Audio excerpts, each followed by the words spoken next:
আসলে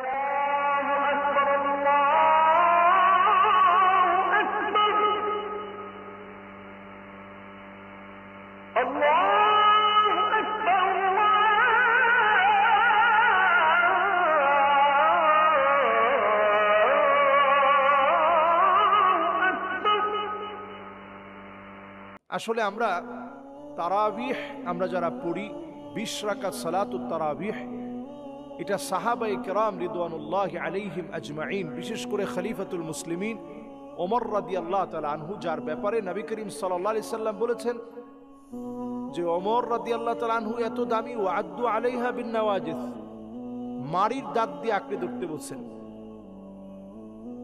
মারির দাঁত দিয়ে খোলাফায়ে রাশিদিনের আদর্শকে লালন করতে বলা হয়েছে। সুতরাং এখানে 20 নিয়ে ইখতিলাফ করার কোনো সুযোগ নেই।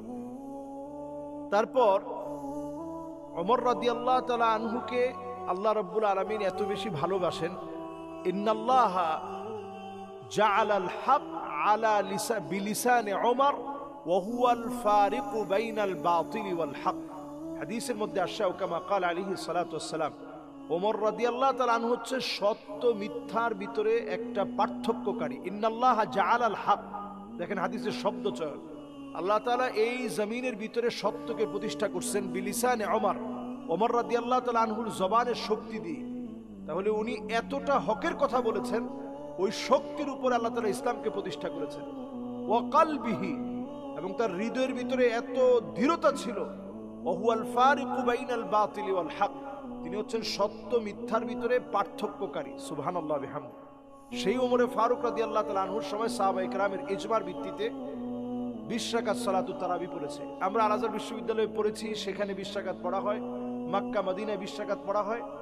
এবং অনেক ওয়াজারাতুল আওকাফ, যেগুলো ধর্ম মন্ত্রণালয়ের বড় বড় মসজিদগুলো রয়েছে, সেগুলোতে 20 রাকাত করে পড়া হয়। কাজেই এটা নিয়ে ইখতিলাফ করার কোনো দরকার নেই।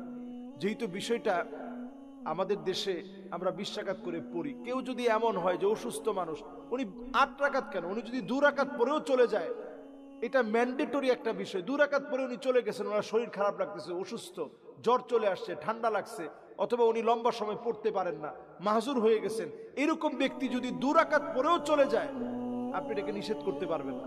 কাজেই 2 রাকাত কেউ পড়ুক, 4 রাকাত কেউ পড়ুক, 6 রাকাত কেউ পড়ুক, শুধু 8 রাকাত পড়তে হবে, এটা নিয়ে ইখতিলাফ সৃষ্টি করাটা ফিতনা।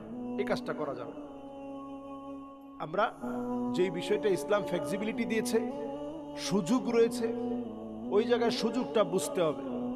রমাদান মাস এটা কিয়ামুল লাইলের মাস। এই মাসটার একটা নাম হচ্ছে শাহরু কিয়ামিল লাইল, শাহরুল কিয়াম, এটা রাত জাগার মাস। আপনি তো এমনি তাহাজ্জুদ পড়তেছেন না, এতটুকুন যদি সুযোগ হয় যে তারাবি নামাজটা পড়ে অন্তত কিছু নফল নামাজ আপনি বেশি পড়তে পারলেন, আল্লাহ তাআলা কিয়ামতের দিন জিজ্ঞাসা করবেন হাল মিন তাতাওয়ু, ব্যক্তির কি নফল আছে? যদি বলা হয় হ্যাঁ, তার নফলটা আছে, আল্লাহ তাআলা সেই সময়ে বিগত অনেক বছরের ফরজের যে ঘাটতিগুলো আপনার ছিল, এই নফলগুলো দিয়ে আল্লাহ তাআলা মাফ করে দিবেন। কাজে আমরা এক্ষেত্রে বাড়াবাড়ি না করে বরং আমরা এক্ষেত্রে মানার চেষ্টা করব, আমরা পড়ার চেষ্টা করব। আল্লাহ আমাদেরকে তৌফিক দান করুন।